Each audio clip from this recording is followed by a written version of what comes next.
And we can't talk about Houston County without mentioning that today, Robins Air Force Base celebrates 80 years of service to the country and the Central Georgia community. Caitlin Heck, she is live at Robins this morning. Caitlin, what is the base doing to mark their anniversary?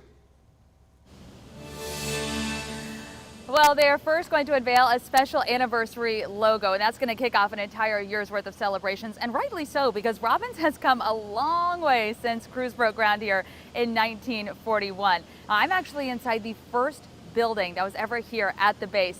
At the time, it was made partly of wood. It was surrounded by pretty much farmland. As you can see, it has come a long way since then. This is the massive C-5 plane that's in this hangar right now.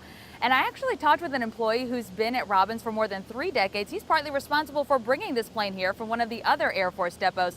He told me how much the base has grown just since his time here. When Chris Barkley landed a college internship at Robins, saw a sign on the bulletin board that said engineering internship jobs at Robins Air Force Base. He had no idea his career was just taking off. 32 years here at Robins Air Force Base. He now leads more than 800 employees with the Electronics Maintenance Group. We pretty much have our fingerprint almost every single weapon system that belongs in the United States inventory.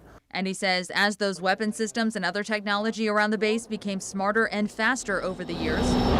Back in 1989 when I started here, we didn't have desktop computers. Robins employees had to evolve too. Now everything we do is tied to the computers, and so it's driven a change in the workforce as far as their capabilities and what they work on. That adaptable workforce helped Robins land new workloads, bringing new challenges. The going away of the B-52s, the coming of the B-1s, and now the leaving of the B-1s, and then here at the ALC as well too, just seeing the C-5 workload coming to Warner Robins, the C-17 over the years. Robins also maintains F-15s, the jets responsible for the sonic booms many in Warner Robins have grown accustomed to, and most recently the Global Hawk drone, among several other planes. As our adversary changes and evolves, we need to be faster and more agile and more able to evolve even faster than our adversary to keep ahead of them. Barkley says Robins made a lot of progress, but the sky's the limit on where it goes in the next 80 years.